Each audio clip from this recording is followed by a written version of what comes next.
Shalom semuanya. Welcome di podcast Everyone's Story. Everyone has a story. And story for everyone. Nah, jadi kita perkenalan diri dulu ya. Oke. Jadi nama saya Billy. Nama saya Mario. Jadi hari ini adalah podcast Everyone's Story perdana kita, di mana kedepannya kita akan ngobrol nih Benar. mengenai kesaksian dari narasumber kita, di mana kita bisa belajar, kita saling dikuatin, dan ya boleh jadi berkat lah ya buat kita semua. Betul, dan temanya yang akan dibahas tuh tema yang relate sama kehidupan sehari-hari sih. Dan mungkin dialami dengan anak-anak remaja khususnya Indonesia kali ya. Dan hari ini kira-kira kita bakal ngomongin apa nih Bang? Dari berita yang sering gue baca sih, Bill. Jadi banyak berita buat anak-anak remaja yang mengakhiri hidupnya dengan alasan apapun ya. Oke. Dan buat gue kayak Indonesia darurat deh soal hal ini. Betul sih. Soalnya kalau kemarin sih ya gue baca, kita bisa browsing, mungkin dalam setahun ada kurang lebih 1.000 kasus. Jadi mungkin kayak sehari ada 3 loh. Nah itu kan kayak Darurat sih. Ya. Kasian sih. Dan kayaknya narasumber kita satu ini bisa deh. Dia pernah mengalami hal itu, fase itu dalam hidupnya. Dan sudah melewatinya ya. Betul. Sudah melewatinya, berhasil untuk melewatinya. Betul, dan survive sampai sekarang. Survive ya, puji Tuhan. Jadi kita panggilin. Kok panggilin Bang? Kita panggilkan ya. Kita panggilkan narasumber kita hari ini. Siapakah dia? Dea Via.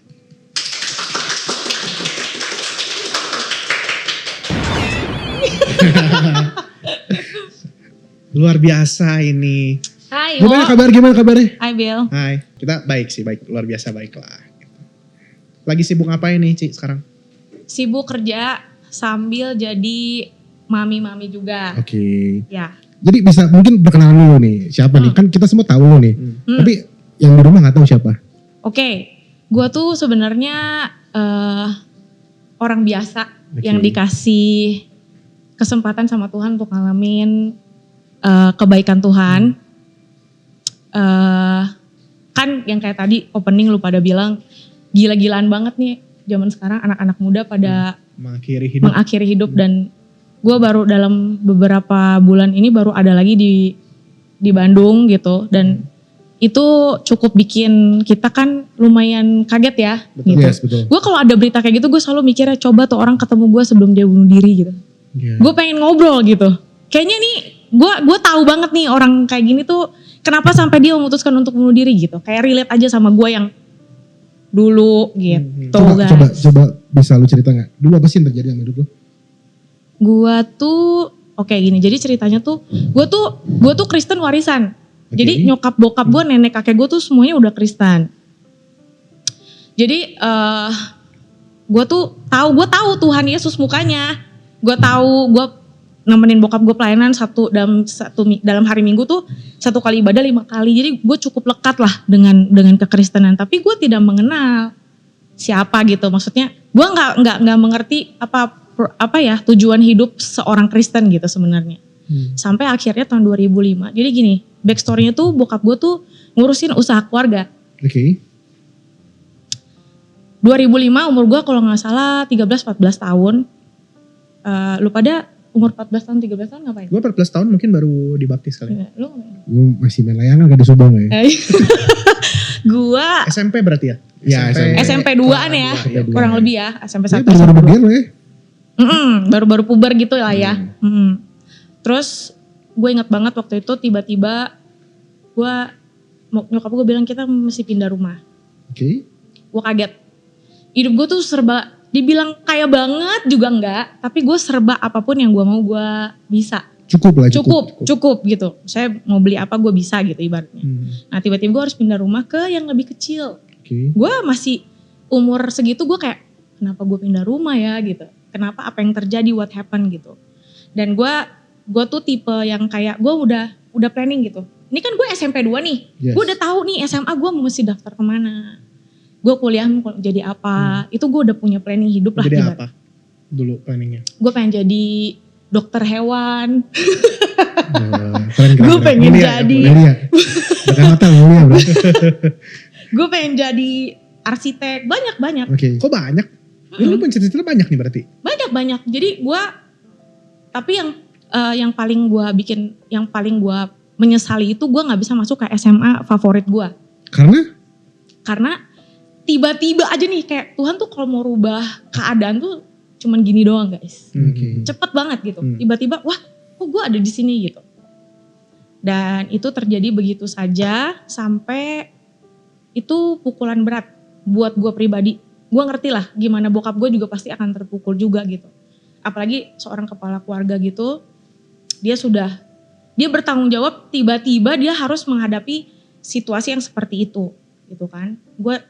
Intinya dia terhilang lah gitu. Dia terhilang, dia menjadi alkoholik, dia gak siap menerima kenyataan. Kaget sama keadaannya? Kaget. Berarti ada problem ekonomi juga? Iya dong pasti. Nah jadi karena pindah rumah itu segala macam, keadaan kita tuh berubah. Nah di situ, bukan ini, satu yang gue harus tegasin, gak berarti lu hamba Tuhan, lu pelayanan 1 minggu 5 kali, setan gak bisa bekerja di hidup lu. Buktinya bokap gue juga terhilang gitu. Malah Dia makin empuk lu gitu kan. Benar, malah lebih edan gitu loh cobaannya gitu kan. Rumah tuh udah kayak yang tadinya rumah itu indah, jadi gue tuh keluarga cuma berempat, nyokap, bokap, gue sama adik gue. Tiap minggu kita jalan-jalan terus coy. Bahkan cuma mau makan soto mie aja gue bisa ke Bogor pulang hari gitu loh. Kayaknya everything kayak enak lah, gampang lah gitu. Tiba-tiba rumah panas, tiap hari ribut. Bokap nyokap gue ribut. Bukan cuman bokap gue sama nyokap gue yang ribut, bokap gue lawan bokap gue, adek gue. Jadi 1 lawan 3 nih. Oh, rumah yang darinya home jadi hot. Sedap. Ya kayak gitu. Jadi gak nyaman intinya. Gak ada kenyamanan. Gue si Dea 14 tahun ini harus masuk ke sekolah menengah kejuruan. Yang mana lu gak pernah terbersit tuh? Gak. Gue bahkan kayak apaan tuh kejuruan gitu. Tapi nyokap gue bilang kamu tetap harus sekolah. Ya iyalah sekolah gitu. Kau tahu jurus apa? Juru masak, juru kanan, juru kiri, juru parkir. Gue akhirnya masuk kejuruan administrasi perkantoran. Sekretari. Okay. Ya gitu, karena gue gak suka ngitung kan, cuma ada 2 tuh waktu itu di zaman gue, cuma ada accounting sama administrasi perkantoran. Akhirnya gue memilih administrasi perkantoran karena gue benci ngitung. Jadi gue itu akhirnya gue sama adik gue bilang ya udahlah kita SMK aja gitu. Nanti lulus sekolah kita bisa langsung kerja. Bantuin nyokap karena dengan keadaan bokap kayak gitu kan hidup harus berlangsung kan. Lemas kawan. Nyokap gue juga kerja jadi jualan di kantin sekolah. Gue sama adek gue kayak udahlah kita bantuin nyokap aja gitu. Maksudnya kalau kita berdua kerja kan mereka juga nggak yang gimana gitu. Akhirnya gue di masa SMA itu, nah disitulah dimana gue bener-bener ngerasain gimana ya, maksudnya hidup tuh kayak gini loh. Tadinya lu tuh jalan tahu lu mau kemana karena lu ada tempat pegangan, which is orang tua lu. Lu bisa kayak, oh gue mau SMA di sini, set tinggal masuk gitu ya. Gue mau jadi ini, set gitu. Tapi semua tiba-tiba blank, pitch black boy pandangan gue, gelap. Gue nggak punya tempat untuk berpegang. Gue sama bokap gue tuh deket banget by the way. Kita berdua tuh sama-sama pencinta otak kambing, sop kambing, kaki. Wah keras loh. Iya kan? Nah itu jadi gue tuh sama bokap gue hubungannya sangat dekat sampai harus begitu. Akhirnya sosok dia hilang, gue udah gak pernah lihat dia lagi di hidup gue.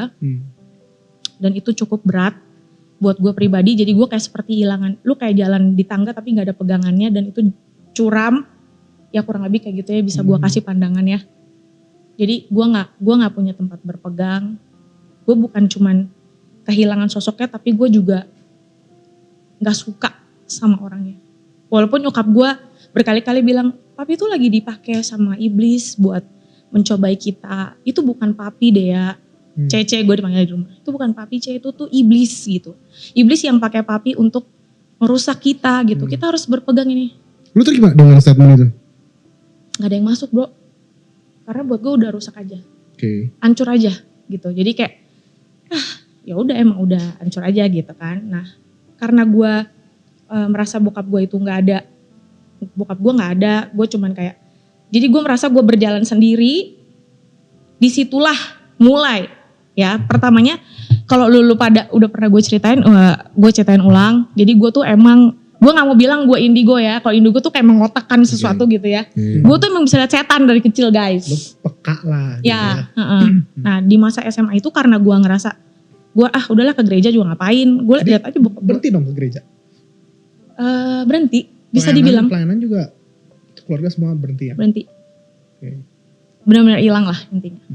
Ya akhirnya tadi sampai mana ya? Oh ya. Indigo. Ya karena gue suka ngeliat setan, gue mulai tertarik sama primbon. Di SMA itu. Oke. Ya kan, jadi gue setiap malam tuh bacain primbon gitu. Lalu tuh kodam ya? Itu kan sekarang namanya kodam. Baca kodam kan gitu ya. Kodam gue Siliwangi. Bandung kan. Ya kayak gitu, gue suka. Kodim dong, wah gak ada yang balas ya. Oke, lanjut. Udah gitu, ya di situ gue suka. Nah dari situ gue ngerasa kayak jalan gue tuh bosen ya gue gini-gini doang gitu. Gue nggak merasa hidup gue ada yang interesting lagi. Sampai satu kali, setiap hari lu bayangin ya, tiap pulang ke rumah nyokap bokap ribut. Gue tuh sering mukul bokap gue guys. Mukul. Misalnya mukul. Oh, dikemplang gitu. Sadar dong lakukan itu? Sadar. Karena gini, bokap gue tuh bukan yang alkoholik, nggak rese coy. Dia rese. Gitu. Oh bukan rese. Oke. Jadi sering ribut sama nyokap, gue nggak terima gitu. Gue sering di pihak nyokap dong, gue harus bela dia dong. Sebagai orang yang anak perempuan nomor 1 lagi, menurut gue udah keterlaluan. Kalau tangan gue tuh udah enteng banget. Pantes loh, tahu gue. Paham. Dulu sebelum tobat. Iya, nah gitu. Nah, terus udah gitu, gue gue agak sedikit nge-recall lagi, kayak gue tuh balik gitu ya ke masa itu. Gue harus inget-inget dulu kejadiannya gitu ya kan. Nah udah selesai di situ gue, jadi kalau pulang ke rumah tuh neraka. Orang tuh kalau pulang, teman-teman gue pulang ke sekolah tuh happy kan. Pulang, bye guys, gue balik dulu ya, nyokap gue masak gini. Gue tuh pulang, gue masih pulang lagi. Waduh. Jadi akhirnya gue cabut, ketemu temen yang gak bener juga lagi. Oke. Gitu, jadi dia tuh kayak sempet kayak kita punya tongkrongan di gang sempit di Jembatan 5. Oke. Jakarta ya ini ya? Jakarta. Gue lahir di Jakarta by the way. Okay. Nah, terus di Jembatan 5 tuh ada gang gitu, gang kecil masuk satu motor, di dalam itu tuh ada warung. Warung tersembunyi, tempat kita sebutnya base camp. Gue demen banget nongkrong situ karena gue ngerasa orang-orangnya problematik semua sama kayak gue. Jadi kayak gue merasa kayak gila, gue senyawa nih gitu ya kan. Jadi nyokap gue tuh bukan tipe yang posesif, dia cuma tanya Cece di mana. Ntar lagi nih gitu. Maghrib udah di rumah ya, bahaya gitu. Ya udah, gue balas. Waktu itu nggak ada BBM, cuma SMS. Jadi jam 5:30 sore itu gue baru berjalan dari Jembatan 5, cewek nggak pakai helm, ya kan, kebut-kebutan gitu. Ya begitulah masa ini gue, sampai gue ngerasa gue jenuh ya kayaknya sama hidup. Gue ngerasa orang nggak ada yang bisa ngelihat gue gitu. Maksudnya sih gue ngerasanya tuh kayak capek aja gitu. Kayak gue ngerasa udah nggak ada masa depan, gue mau ngapain gitu. Kayaknya hidup gue cuman buat sia-sia, bikin nyokap gue susah. Kayaknya kalau gue mati, nyokap gue terutama dia nggak akan capek deh, nggak akan kayak peduli gitu, kayak ya udahlah, mungkin gue meringankan beban dia malah kan gitu. Sampai satu kali di kuping gue tuh gini, lu mati aja deh gitu. Kayaknya lu hidup juga gak ada gunanya, lu cuma nyusahin orang-orang doang. Padahal gue di sekolah tuh dibilang anak yang periang, karena gue gak mau, gue benci banget dikasihanin sama orang. Padahal it's okay to be not okay kan. Nah gue punya sahabat, shout out to Mariana, dia tuh satu-satunya teman sebangku gue dari kelas 1 SMA, karena gue tuh gak pernah senyum kata dia, dari pertama gue masuk sekolah. Dia tuh yang reach out gue, kenalan gitu. Kenalan, sampai akhirnya kita deket banget sampai sekarang. Dia satu-satunya orang yang suka, lu kenapa kalau gue lagi murung gitu, lu gak tidur ya gitu. Setan mana lagi yang deketin lo, meninggal kenapa dia yang interesting sama hidup gue, ngerti gak? Gak takut ya? Takut. Mengenai yang lu bilang tadi primbon itu. Iya, jadi kayak lu tuh udah lu gak usah kebanyakan ngomong sama setan deh, dia bilang nilai lu turun gitu. Dia suka ingetin gue, dari 100% dia nasihatin gue cuma 15% gue denger. Sisanya udah masuk kiri keluar kanan. Sampai satu kali gue inget banget, gue hari Sabtu, bulannya gue lupa ya, kira-kira mau mendekati Natal gitu. Ini berarti umur lu 17-an kali ya?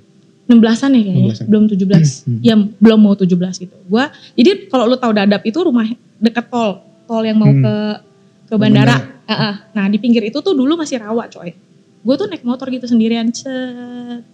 Gue gak tahu mau kemana, tapi waktu itu gue kayaknya this is the time deh gitu. Tiba-tiba aja? Tiba-tiba. Wow. Karena emang udah bergumul di kepala gue tuh udah lama gitu, kayak udahlah mati aja deh, kayaknya lebih banyak untungnya daripada enggaknya. Lu capek kan? Gini terus, liat nyokap bokap lu ribut, terus lu juga gak ada masa depan, lu nyusahin orang terus, ya kan? Lu gak ada masa depan, lu udah gak ada masa depan. Jadi lu ada poin kayak gue gak berharga gitu ya? True. Terus apa yang dilakukan? Gue naik ke pinggir jembatan tuh ada beton kan? Iya. Gue naik coy. Gue udah lihat lo kiri kanan, waktu itu siang 1:30 siang kalau gak salah. Siang bolong ya? Siang bolong. Wah. Di situ tuh ada empang-empang gitu belakangnya. Oke. Gue gak lihat ada orang kok gitu. Tiba-tiba pas gue udah naik, gue tinggal nunggu bus ngebut. Ada bus atau truk ngebut yang kira-kira kalau ngerem tuh gak bisa langsung cek gitu, ngerti Dan gak? harusnya ada dong. Harus banyak banget tuh. Cuman gue kayak di hati gue yakin nyokap gue tuh doa kenceng banget. Di hati gue tuh kayak, are you sure gitu? Apakah lu yakin lu mau mati sekarang gitu? Apakah lu yakin? Tapi di sini gue tuh kayak, udah mati aja, mati cepetan gitu. Makin cepat lebih baik gitu. Akhirnya gue udah maju gini kakinya, terus dari belakang tuh orang bawa pancingan coy. Narik gue, set gitu. Neng, istighfar Neng, dia ngomong gitu. Ini gak kenal ya berarti Gak orang kenal. lewat ya? Lewat, istighfar Neng, astagfirullahaladzim, masih muda, cantik lagi. Jangan kayak gitu. Cina, istighfar. Gue cuma nangis. Gagal lagi. Udah akhirnya gue naik motor balik. Dan dengan itu apakah gue menyerah? Tidak. Gue melakukan hal lain.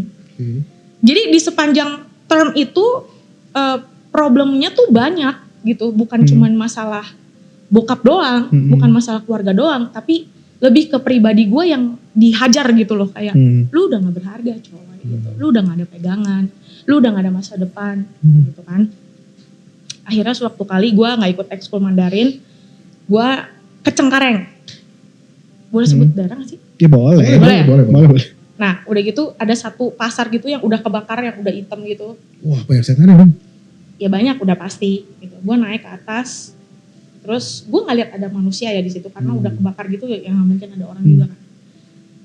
Gue di atas, kalau ada orang jalan itu kan pasir semua. Gue denger dong ada langkah kakinya. Ini gue udah make sure gak ada orang. Lantai berapa nih? 3, tapi tinggi coy, lumayan. Tinggi ya. Oh, langsung sih berarti. Ya, Bisa jadi langsung. ini kayaknya kalau kayak gini gak pakai sakit nih, Iya. ya kan? Mampus nih langsung gitu kan. Ya udah, gue udah maju-maju gitu. Bukannya gue gak nangis. Di posisi itu gue nggak pikirin nyokap gue, nggak pikirin adik gue, nggak pikirin nyokap gue udah nggak pikir apa-apa. Yang gue pikir adalah dengan gue nggak ada, hidup mereka lebih bahagia. Bahkan gak ada gue nggak nyusahin lah intinya. Harusnya, atau gimana? Gue ngerasa begitu, cuma di pikiran gue gitu. Akhirnya nggak tahu di itu pasar ya gue, ya udahlah ini mah memang udah rencana Tuhan lah intinya.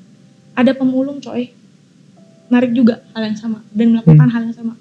Cuman dia gak nyuruh gue istighfar sih waktu itu. Dia cuma bilang, jangan Neng masih muda gitu. Pikir-pikir lagi. Gue tuh sampai tarik-tarikan sama si pemulung itu, tau gak lo. Gue pengen di atas, dia bilang ayo Neng turun. Gitu. Anak saya teh seumur kamu. Cina. Coba pikirin ibu kamu. Dia mikir gitu. Tek langsung keinget nyokap gue. Waduh gila sih gitu kan. Kayaknya gak bisa deh gue melakukan ini gitu. Akhirnya gue pulang, gue nangis. Gue bilang ke nyokap gue, Mi aku tadi kayak gini-gini. Nyokap gue nangis, Cece kenapa mikir kayak gitu. Terus nyokap gue bilang, ini berat memang buat mami. Dia bilang, apalagi buat kamu. Dia bilang gitu. Tapi kamu percaya kan, kita tuh bakal menang. Dia bilang gitu. Nyokap gue tuh doanya kuat banget. Dan gue belajar banyak jadi seorang istri dan ibu dari nyokap gue. Dia tuh selalu tiap hari doa kenceng gitu kan. Walaupun dia sering ribut sama bokap gue, dia selalu mengalah sama bokap gue, tapi dia tuh salah satu orang yang menurut gue, wah gue nggak tahu deh kalau nggak ada nyokap gue udah di mana sekarang ya. Setelah kejadian itu, gue masih melalui hal yang itu sampai satu kali. Jadi di depan rumah gue tuh ada teman SD gue sampai teman SMA. Dia tuh ulang tahun 17 tahun di depan rumah. Gue datang, gue tuh sebenarnya anaknya minder gitu. Gue tuh nggak suka kumpul-kumpul. Sama kayak gue. Masa sih? Terus? Lu bukannya suka? Nah, Oh enggak ya? bener. Oh lu minder ya, oke. Gue minder, gue gak mau kumpul-kumpul, gue malu, gue merasa ada kecacatan lah di hidup gue. Iya, iya. Sehingga kayaknya gue gak layak deh kumpul-kumpul gitu. Nah bokap gue tiba-tiba ikut nimbrung coy. Dengan teler gitu ya kan. Malu Gue bilang banget. kelar nih, ya kan. Gue masuk ke dalam, gue kunci pintu. Gue masuk ke dalam kamar, kunci pintu tuh udah hal yang biasa wo. Karena gue lakukan setiap hari. Tapi kali itu, gue udah mau potong. Gue udah gak kuat. Kayak, enough. Gue udah gak ada muka dimanapun nih. Orang-orang gak akan terima gue, masyarakat gak akan terima gue. Udah gak ada masa depan, gak diterima masyarakat ya kan. Udah kayak sampah masyarakat itu gue padahal. Gak ada yang kayak coba nanya kabar gue atau apa gitu. Gue merasa sendirian aja gitu. Walaupun bokap gue ada di rumah. Udah tiba-tiba bokap gue ditendang pintu. Udah berdarah coy, dibebet langsung. Terus apakah sampai situ bokap gue bertobat? Tentu tidak. Bokap gue masuk ICU 2 kali. Karena? Jantung klepnya sebelah kanan atau sebelah kiri udah rusak. Karena alkoholik itu. Pertama dia masuk ICU dulu. Tuhan sembuhkan, sempat gini. Jadi pas masuk ICU itu keluarga dipanggil. Gue lagi sekolah, tiba-tiba gue dijemput sama tantenya bokap gue. Gue kaget, kenapa nih oma gitu kan. Papi kamu jantungnya tinggal 5%. Dalam hati gue, wah bener nih. Gue bilang sama nyokap gue gini soalnya. Nih aku udah gak bisa bersanding sama papi. Antara papi atau aku yang mati. Lu bilang gitu? Gue gak bisa, udah gak bisa kayak, gue tuh gak bisa nih barengan sama orang ini gitu. Ya, gue udah pahit banget kok. Udah kayak, gue udah gak bisa. Padahal dulu, gue tuh paling, kayaknya kalau ditanya, who is your hero? My dad gitu. Bapak gue adalah superhero buat gue. Tapi gue udah, saking pahitnya gitu, gue udah gak bisa hidup bersanding sama mereka, sama dia. Akhirnya udah, gue ngomong gitu ke nyokap gue bilang tolak dalam nama Yesus gitu. Terus udah tinggal 5%. Nyokap gue nangis di depan ICU kayak berlutut gitu, Tuhan tolong, udah mati gue gila ya, udah lu rumah tangga kagak happy, masih aja lu minta tolong sama Tuhan untuk sembuhin bokap gitu. Gue yang waktu itu. Lu mikirnya apa? Ya gue puji Tuhan dong gitu. Berarti ya doa gue dijawab kan. Sesimpel itu? Iya kayak ya udah, bokap udah mau mati ya udah. Lu gak ada rasa berat, wah bokap gue nih mau meninggal nih, gak ada? Kagak coy, sakit banget udah hati gue. Okay. Sampai situ kebayang kan betapa gue gitu waktu itu kan. Bokap gue sembuh, mujizat, set bangun, ya belum saatnya lagi nih berarti. Gelap. Oke. Gelap coy, Gelap. gelap. Sampai segitunya. 2 kali masuk lagi, gue pikir, wah ini kali nih, masa itu gitu. Sampai masih belum masuk ke 2 kali, tiba-tiba tetangga gue nyemplungin gue ke HMCU. Tiba-tiba gue gak kenal nih sama tetangga gue namanya Om Budi, tinggal di Blok G Villa Taman Bandara. Om makasih banget udah bantuin saya waktu itu, shout out juga Om Budi. Gembalanya waktu itu Pak Alex Leo kalau gue gak salah, tahunnya gue lupa. Nah gue HMC Youth pas hati bapak, waktu gue kayak pas masuk HMC Youth, gue bilang nyokap gue, ngapain sih buang-buang waktu, gue gak akan maafin bokap gue juga gitu. Lu gak expect apapun ya? Enggak, gue gak kayak udahlah, ya udah gue cuma nyenengin nyokap gue ikut sesi pertama, sesi kedua ya ikut biasa-biasa aja. Pas sesi hati bapak coy, si fasilitator gue, si ada tuh Kak Francisca, asik, masih inget gue, masih inget. Itu HMC itu sebenarnya kayak KKR, ada kebagi berapa sesi ya? Salah satunya itu yang hati bapak. Pemulihan gitu ya. Jadi dia, cuman waktu hati bapak dia ngomong gini, dia bisikin gue, Dea, jangan kerasin hatinya, bilang gitu. Apa yang kamu lepaskan sekarang, nanti terlepas juga di surga, dia bilang gitu. Jangan biarin diri kamu ini terkekang sama kepahitan itu. Hati bapak, gue inget banget lagunya yang seperti bapak sayang anaknya gitu ya. Demikianlah. Terus gue gak nyanyi lagu itu, gue cuma merema aja gitu. Masa sih Tuhan tuh? Terus dia bisikin gue, Bapak yang sebenarnya Kak, Bapak yang sebenarnya menciptakan kamu itu Bapak di surga. Setuju. Ya kan? Itu gue langsung kayak diem. Gue bilang jangan nangis. Gue kuat gitu. Sampai akhirnya terus lagu itu diputar terus gitu. kayak kamu tuh punya masa depan deh ya, dia bilang.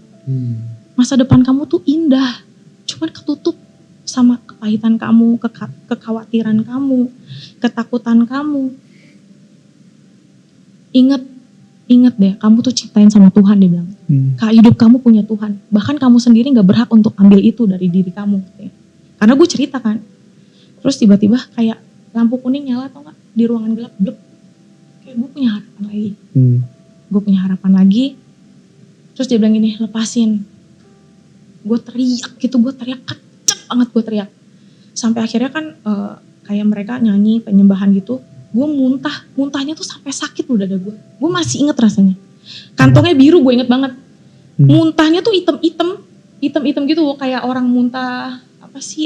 Pokoknya warnanya hitam-hitam gitu. Intinya kayak mungkin ya, kan selama gue nakal itu gue coba rokok lah, coba segala macam yang gak baik lah gitu ya. Gue rasa semua yang akan jadi penyakit di badan gue, akar kepahitan itu Tuhan angkat. Tapi dengan rasa sakit yang kayak gue tuh kayak gila, muntahin ini tuh sakit banget coy gitu. Sakitnya sakit banget gitu, sampai gue harus muntahin itu. Terus dia langsung gak apa-apa, terus muntahin terus, sampai dia nyanyi terus, Tuhan Yesus sayang kamu. Kayak gue, dia terus bisikin gue gitu kan, kayak kamu tuh milik Tuhan, kamu berharga, kamu punya masa depan gitu. Akhirnya selesai sesi itu, gue kayak jalan di atas awan gue. Enteng. Enak ya, hatinya juga. Hati juga kayak plong. gila. Gue langsung kayak pengen peluk bokap gue. Gue pengen minta maaf dengan apa yang udah gue lakukan gitu. Nah itu, jadi apa yang lo lakukan setelah itu? Yang setelah gue lakukan, gue nggak langsung minta maaf sama bokap gue, Bil. Gengsi ya? Parah. Anak pertama kan. Oke. Ya kan, terus gue cuman dalam hati gue udah ampunin dia. Apakah bokap gue berubah? Enggak coy. Dia tetap sama. Dan masuk lagi ke ICU yang kedua kali. Di situ gue nangis, gue bilang Tuhan tuker, saya aja yang sakit. Di situ hati gue tuh kayak sakit banget lihat dia sakit, walaupun dia udah menyakiti gue ya, gue udah nggak lihat itu. Yang gue lihat, yang gue pengen dia sembuh, udah tukar sama gue, gak apa-apa gue aja gitu. Karena tiba-tiba tuh kayak Tuhan tuh banjirin gue sama kasih, tau nggak? Gue jadi kayak cinta mula-mula. Akhirnya kakak pembina gue tuh ngomong, kamu harus pelayanan karena yang bikin kamu keep on track adalah dengan kamu melayani. Gitu. Kamu mengenal lebih lagi siapa pribadi yang sebenarnya kamu harus berpegang kepada, gitu, ngerti nggak? Bukan kepada orang tua kamu, bukan kepada pasangan kamu, bukan kepada teman kamu, sahabat kamu, bukan. Tapi pribadi yang betul-betul memang ada di hati kamu selalu, cuman kamu nggak lihat karena kamu gelap sama kebencian kamu, ketakutan akan masa depan kamu yang gak ada, kekhawatiran kamu, gelap semuanya gitu. Padahal Tuhannya di situ nungguin kamu manggil gitu, tapi kamu nggak manggil gitu. Jadi kamu tetap harus fokus pelayanan. Akhirnya gue kerja waktu itu, lulus sekolah kerja langsung pelayanan. Dengan berubahnya gue, keluarga gue dipulihkan. Itu titik baliknya berarti. Titik baliknya itu. Oke, sampai sekarang berarti. Sampai sekarang. Jadi tadinya gue sempat kayak gue nggak akan married, I'm not gonna married. Kenapa? Gue takut coy. Gue takut hal yang sama. Gue ngeliat nyokap gue digituin tuh ya, maksudnya di dalam rumah tangga tuh nggak ada happy-happynya gitu. Kenapa harus? Gitu kan? Gue nggak mau married, gue nggak mau punya anak. Cukup gue aja yang dilahirkan untuk disiksa. Waktu itu gue mikirnya gitu. Tapi look at me now, gue married, gue punya 2 beautiful and healthy kids. Gitu kan. Gimana Tuhan pulihkan hidup gue dari yang tidak ada pengharapan. Sampai sekarang, ya walaupun gak langsung mulus lah. Iya, tapi dalam perjalanan itu Tuhan selalu pegang gue. Dan gue berpegang dengan apa ya, berpegangan dengan apa ya, sosok yang tepat lah gitu, yang gak pernah ngecewain gue. Dan selalu jawab gini, kadang waktu kalau gue mau pesen ya ke gue 10 tahun yang lalu, gue bakal bilang kayak apa sih yang harus ditakutin gitu. Kalau Tuhan tuh cuma minta gini, lu percaya aja, mau apapun permasalahannya, apapun problemnya, pasti ada jalan. Cuman mungkin kalau emang Tuhan belum jawab, waktunya Tuhan kan bukan waktunya lu. Betul. Cuman lu kadang nggak sabar aja, sampai harus mengorbankan banyak hal gitu kan.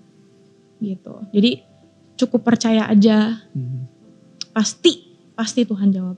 Karena Tuhan gue yang menolong gue itu juga sama dengan Tuhan yang akan menolong lu melewati ini semua. Amin. Gitu. Amin. Kalau misalnya, gue mau tanya nih, kalau misalnya dari penonton kita ini semua, ada yang mungkin ada di posisi yang sama dengan posisi lu puluhan tahun lalu, bisa nggak Kak, kita kasih apa ya, tips and trick, atau Bisa. lu mau sampaikan apa gitu untuk mereka-mereka ini? Karena mungkin ada juga yang hari ini relate gitu. Mengalami proses yang sama ya. Kita kadang kalau lagi di posisi itu susah sih ya. Gue juga mengerti. Mereka tuh cuman fokus sama apa yang mereka alamin. Mereka menganggap, kayak gue dulu, gue menganggap gue adalah korban coy. Gitu. Gue merasa, kenapa sih gue dilahirin buat kayak gini? Gitu. Gue berhak dapat masa depan. Gitu. Tapi gue cuman fokus sama itu. Gue gak fokus sama sebenarnya ada proses loh gitu. Nah taat sama proses itu gitu, maksudnya ya udah setia dengan perkara-perkara itu gitu. Tuhan pasti bakal jawab gitu. Tuhan pasti bakal jawab doa lu. Yang bikin tersendat tuh kadang keraguan. Lu ragu-ragu. Lu sedikit aja lu ragu gitu. Maksudnya kayak kayaknya nggak bakal bisa deh. Itu aja udah menghalangi mujizat terjadi di hidup lu. Buktinya apa? Guys, gue mau kasih tahu sekarang bokap gue itu udah sehat sempurna dan dia sekarang tuh sedang hidup di kehidupan yang ia damba-dambakan. Tinggal di gunung sama istrinya, rawat cucu. Sudah terjadi ya? Sudah terjadi. Dan gue sama adik gue begitu mengasihi dia. Tuhan pulihkan sempurna. Begitu juga yang akan terjadi di kehidupan kamu gitu. Jadi sekarang kalau kamu mikir untuk kayaknya gue gak ada masa depan, gue bakal mati aja, udahlah gak ada gunanya hidup. Coba sekarang lipat tangan, doanya sendiri ya. Doa sendiri, jangan ada siapa-siapa, jangan panggil siapa-siapa, enggak. Tuhan tuh ada, waktu kamu panggil dia cuma sejauh doa, cuma bilang gini, Tuhan tolong. Gue usah ngomong apa-apa, dia udah tahu. Dia udah tahu gitu, cuma bilang Tuhan tolong, please help me gitu. Gue dalam posisi setelah pemulihan, itu gak langsung kayak mulus gitu loh Bill. Jadi kayak waktu setelah gue pemulihan itu, gue melayani bukan langsung enak. Tapi waktu di posisi gue kembali lagi ke masa itu, gue cuma bisa bilang Tuhan tolong, aku gak kuat. Ada aja gitu kayak Tuhan kasih gue sukacita damai sejahtera, itu gak bisa dicari dari mana-mana. Cuma Tuhan yang bisa kasih. Jadi sekarang intim sama Tuhan itu di masa-masa sekarang ya, apalagi kita lihat fenomena sekarang yang wah gila, anak-anak muda gitu. Aduh, masa depan mereka tuh panjang gitu. Jangan pernah berpikir untuk ngambil shortcut. Karena gue pernah ngobrol sama setan yang bunuh diri guys ya. Ini bukan klinik ya. Tapi mereka linger loh. Gak bisa kemana-mana. Gitu. Mereka akan tetap di dunia ini yang fana nih. Stuck gitu. Iya. Gak kemana-mana gitu. Jadi daripada lu mikir, daripada kayak gitu, mending cari Tuhan aja udah. Cari Tuhan, minta kedamaian. Tuhan pasti kasih. Tapi gue mau nanya nih. Sebenarnya pelayanan terus teman-teman tuh ngebantu gak sih buat lu? Sangat, apalagi komunitas ya. Waktu mentor itu ya. Sebenarnya ada sebut mentor tadi. betul, mentor. Bener, gini loh, kadang ada orang yang menarik diri waktu dia kayak gue ya. Gue tuh nggak mau dikasihanin kan intinya. Tapi mentor youth gue waktu itu nggak nyari. Jadi waktu gue nggak datang itu dia nggak nyari. Which is gue seneng gitu. Harusnya waktu itu dia reach out gue, dia ambil gitu. Mungkin gue gak akan kepikiran tuh. Mungkin gue akan disibukkan dengan gereja. Walaupun kayak kesannya bosen ya. Gereja lagi. Tapi percayalah guys. Paling enak bergaul di gereja di komunitas yang tepat. Lu bisa curhat, saling mendoakan. Karena lu jangan takut dijudge gitu loh. Kayak lu mah bapak lu pemabokan lu gitu. Gak usah, gak gitu. Jadi komunitas itu yang kadang intimidasi yang bikin lu kayak gitu. Kayak udahlah gak usah ngapain sih ntar lu aduh lu mah agak ini nggak cocok lah bergaul di gereja. Berarti pas saat itu gambar diri lu rusak, tapi ya proses di gereja teman-teman lu yang bantu lu buat memperbaiki gambar diri ya. Betul, setelah pemulihan itu shout out juga buat Kopendi ya, dulu ketua Depmus. Iya ketua Depmus yang banyak orang-orang yang apa ya, menanamkan value loh. Dia ada saat ini tuh bukan karena gue sendiri gitu. pertama Tuhan, kedua memang sekeliling gue. Nah, jadi ada support system yang bantu. Betul. Jadi kalau kita sekarang ditaruh di atas gitu ya, sebagai pemimpin youth atau sebagai orang tua lah at least gitu, lu harus tanya sih, gimana sekolah kamu, gimana teman-teman kamu, jadi sahabat gitu loh. Jadi sebenarnya orang juga kalau punya masalah seneng ya ditanya ya? Seneng coy. Kenapa? Karena gambar dirinya. Karena gambar diri rusak ya nggak ada cara lain, nggak bisa sembuh sendiri ya? Nggak bisa. Jadi waktu gue selesai itu, gue ikut Depmus di GBI Bethlehem Taman Kencana. Shoutout Kopendi, apa kabar? Sekarang di Palembang. Dia tuh yang kasih gue adek gue sama bokap gue pelayanan bareng jadinya. Bokap gue main saksofon, gue sama adik gue waktu itu WL. Dia yang godok kita di pelayanan. Jadi hubungan itu semakin baik, semakin romantis lagi gitu loh. Dia tuh yang nyemplungin pelayanan bareng gitu. Begitu guys. Luar biasa. Kurang lebih ya ceritanya ya. Gue sampai awalnya denger itu kayak deg-degan gitu loh. Karena gue ceritanya menggebu-gebu kali. Ya bukan ya? Karena gue tuh. Apa matinya orang? Enggak karena kita kan tadi mendalami ceritanya dan bisa keluar itu kayaknya bukan hal yang mudah gitu. Jadi ya kita sangat diberkati dengan cerita Cidea. Thank you ya, Cidea. Ya. Thank you. Dan mungkin ada closing statement mungkin buat pesan buat teman-teman. Ada. Gue kemarin tiba-tiba nih dapat contekan sih gue. Oh cerita dikit. Jadi pas kita nih awalnya kenapa bisa ada ini podcast ya. Jadi sebenarnya kita tuh lagi ngobrol sama gembala. Kebetulan gue kerja bareng gembala gue sama Mario juga. Kita lagi ngobrol-ngobrol kenapa ya sekarang fenomena bunuh diri teh gampang pisan. Terus tiba-tiba gue kepancing gitu. Gue pernah di posisi itu gitu. Yeah.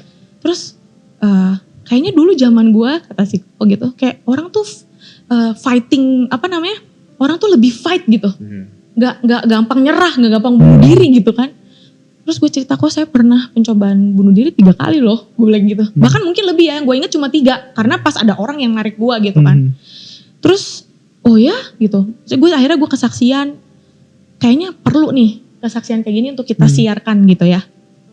Nah terus malam sebelum gue ada di sini, itu gue diintimidasi gila-gilaan, kayak lu masalah kayak gitu aja lu mau bagi-bagi lo gitu. Yang lebih parah dari lu banyak. Oh iya benar banyak. Iya kan? Iya.